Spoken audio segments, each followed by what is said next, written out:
14호 태풍 찬투가 중국 상하이 해상까지 올라왔습니다. 태풍은 중국 해상에서 사흘가량 머문 뒤에 우리나라로 북상할 걸로 보이는데요. 이번 태풍의 진로와 최대 고비 시점을 김동혁 기상전문 기자와 살펴보겠습니다. 어서 오세요. 네. 자, 태풍 찬투가 지금 중국 상하이 부근까지 진출했다고 했는데 세력이 어느 정도인가요? 지금 태풍 찬투가 필리핀과 대만을 지나서 중국 상하이 이제 해상까지 올라오게 됐는데요. 지금 강풍 반경이 중심에서 이제 280km 떨어진 지역까지 초속 15m의 강풍이 불고 있고요.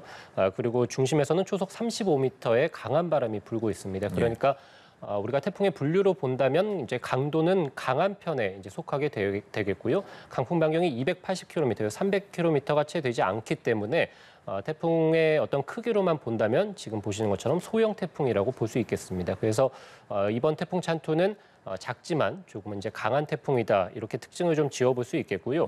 우리가 이제 이 태풍이 필리핀 해상에서 발생해서 이제 올라오면서 굉장히 뜨거운 해상에서 굉장히 많은 에너지를 좀 얻으면서 이 태풍이 강하게 발달했습니다. 그래서 우리가 흔히 얘기하는 슈퍼 태풍으로까지 발달해서 필리핀과 이제 대만을 지나왔기 때문에 굉장히 강한 태풍이고 필리핀과 대만 그리고 현재 태풍이 머물고 있는 중국 상하이 부근까지 이 태풍으로 인해서 호우 피해를 입었습니다. 근데 태풍이 곧장 한반도로 향하지 않고 지금 중국 동해상에서 꽤 오래 머문다고요? 그렇습니다. 이 태풍의 진로가 굉장히 좀 이례적이라고 볼 수 있겠는데요. 오늘 이제 태풍 찬투가 우리가 이제 중국 상해까지, 그러니까 상하이 부근까지 이제 올라오게 됐는데 이 태풍이 일반적이라면 보통 상하이까지 올라와서 곧장 이제 동쪽으로 방향을 틀어서 한반도 쪽으로 올라오는 것이 일반적입니다. 그런데 이 태풍이 목요일 오전 정도까지 계속 이 태풍 중국 상하이 부근에 이제 머물 것으로 예상이 되고 있습니다. 지금 보시는 것처럼 목요일 오전까지 거의 태풍이 중국 동해 해상에서 오르내릴 것으로 예상이 됩니다. 이 태풍의 이동 속도가 시속으로 보면 2에서 최대 5km 정도거든요. 그러니까 사람이 평상시에 느리게 이제 걷는 정도의 속도로 이 태풍이 중국 해상에 계속 머물겠다라고 보시면 되겠고요. 그래서 이 태풍은 목요일 오전까지 중국 해상에 머물다가 목요일 오후부터 이 북쪽에 태풍을 막고 있는 고기압이 약해지게 되면 이 태풍이 곧장 제주와 남해상을 따라서 들어올 것으로 예상이 됩니다.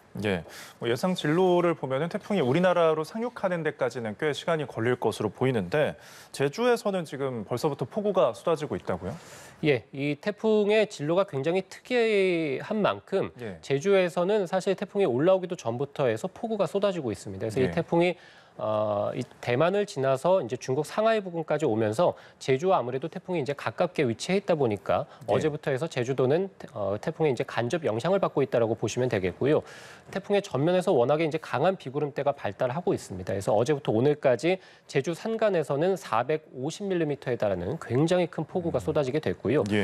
제주 내륙에서도 250mm에 달하는 큰 비가 역시 쏟아지게 됐습니다. 그래서 제주 전역에 현재도 강풍주의보가 내려져 있고 서해 남부 먼바다 그리고 제주 남쪽 먼바다를 중심으로는 태풍이 올라오지도 않았습니다만 벌써부터 태풍 경보가 내려져 있는 상황입니다. 그래서 제주도는 어제부터 해서 태풍의 간접 영향을 현재까지 받고 있고요. 다만 이 비구름대가 다소 약화되면서 어제보다 오늘은 이 제주에서 내리는 비의 어떤 강도가 조금은 약해졌습니다. 그래서 제주 산간에서만 호우특보가 현재는 발효 중입니다만 어쨌든 제주 전 지역에서 이 강풍주의보가 내려져 있을 정도로 강한 바람이 불고 있습니다.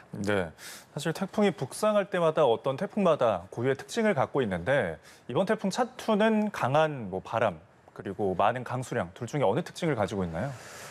일단은 말씀드린 대로 태풍이 간접 영향을 받고 있음에도 제주 지역에서 어제부터 오늘까지 400mm가 넘는 비가 내렸으니까 이번 태풍 찬투는 아무래도 굉장히 강한 이 폭우, 그러니까 비를 동반하고 있는 것은 분명해 보입니다. 다만 우리가 이제 여름 태풍보다 가을 태풍이 훨씬 더 위력적이라고 하는 것 자체가 이 태풍이 가을철에 올라오게 되면 한반도 북쪽에서는 이제 날씨가 이제 가을에 접어들면서 차고 건조한 공기가 위치하게 되는데 이 태풍이 남쪽에서 열대지방의 뜨거운 수증기를 불러오게 되니까 이 두 공기가 충돌하면서 폭우 구름이 발달하게 되고 여기에다가 이제 강풍도 동반하게 되거든요. 그래서 가을 태풍은 여름 태풍과 다르게 어떤 비와 강풍을 특징을 좀 구분짓는다기보다는 비도 굉장히 좀 강하게 내리고요. 강풍도 동반하게 됩니다. 그래서 이번 태풍 찬투는 비와 바람을 모두 좀 조심해야 될 것으로 보이고요.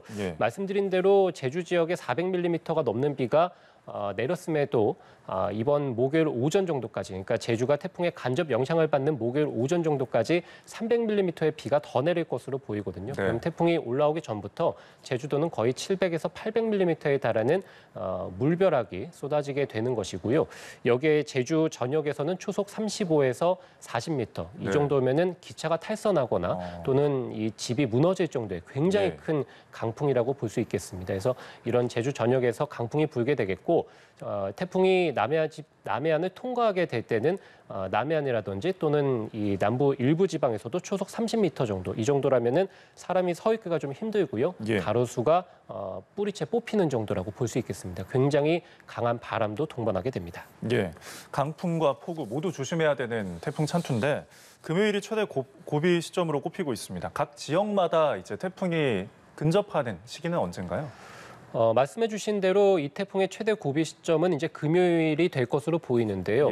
이 태풍이 이제 올라오기 전부터 태풍의 전면에 위치한 어떤 폭우 구름이라든지 또는 이제 강풍대를 만나게 되기 때문에 실제적으로 태풍의 영향을 받는, 한반도가 태풍의 영향을 받는 것은 목요일 오후부터라고 볼 수 있겠습니다. 그래서 태풍의 본체가 한반도 쪽으로 점차 목요일 오후부터 다가오면서 제주도는 목요일 오후부터 해서 금요일 낮까지 태풍의 최대 고비 시점이 될 것으로 보이고요.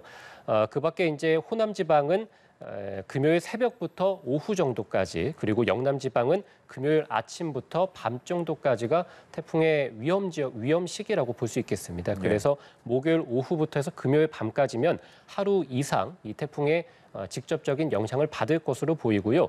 태풍이 최근접하는 시각으로 본다면 제주 서귀포는 금요일 아침 7시가 될 것으로 보이고요. 여수는 정오 무렵, 그리고 부산은 금요일 오후 3시 정도가 예상되고 있습니다. 지금 태풍 예상 진로를 보면은 남해안 쪽으로 지나가는 것으로 보이는데 내륙으로 더 올라와서 한반도에 상륙할 가능성은 없는 건가요? 이 태풍이 지금 가장 큰 시나리오로 본다면은 가장 확률적으로 가능성이 높은 시나리오로 본다면 말씀드린 대로 제주를 지나서 남해상을 통과해서 이제 동해상으로 빠져나가는 이 시나리오가 이제 가장 확률적으로 높을 것으로 보이고요. 다만 이 태풍의 진로가 워낙에 좀 이례적이라고 말씀을 드렸죠. 그래서 이 태풍이 만약에 북쪽에서 지금 지상에 어떤 고기압이 위치해 있는데 이것이 훨씬 더 강화가 된다면 이 태풍이 빠르게 약화할 것으로 보이거든요. 태풍의 세력이 올라오면서 약화되면 태풍이 보다 더 북쪽으로 올라오게 됩니다. 이렇게 된다면 남해상이 아니라 말씀해 주신 대로 어떤 남부지방, 이 내륙지방을 관통할 가능성도 아직까지는 좀 남아있다고 볼 수 있겠고요. 또 한 가지는 이 태풍이 제주 북쪽을 지나서 남해안에 가깝게 훨씬 더 지나가게 되거나 상륙을 하게 된다면 제주와 남부지방뿐만이 아니라 충청도 그리고 영동지방까지도 태풍의 직접적인 영향을 받으면서 많은 비가 내릴 수도 있고요. 만약에 태풍이 제주 남쪽을 지나서 보다 더 일본 쪽으로 가깝게 어떤 대한해협을 통과하게 된다면 태풍의 직접 영향을 받는 지역은 제주와 남해안 지역에 국한될 수도 있습니다. 그래서 태풍의 진로가 워낙에 좀 이례적으로 이상한 진로를 좀 보이고 있기 때문에 아직까지는 조금 더 진로를 좀 살펴봐야 될 것으로 보이고요. 어쨌든 어떤 진로를 택하든 간에 이 태풍이 한반도 제주와 남해안 그리고 일부 남부지방까지는 확실하게 직접적으로 영향을 줄 것으로 보입니다. 어떤 태풍특보 그리고 강풍특보, 호우특보 그리고 이제 해일특보까지 또 풍랑특보 모든 특보가 다 내려질 것으로 예상이 되거든요. 가급적이면 목요일과 금요일은 외출을 좀 자제해 주시는 것이 태풍 피해를 예방하는 가장 좋은 방법일 것 같습니다. 알겠습니다. 이례적인 움직임 때문에 기상 예보 잘 살펴보셔야겠습니다. 지금까지 김동혁 기상전문기자와 참투에 대해서 이야기 나눠봤습니다. 감사합니다.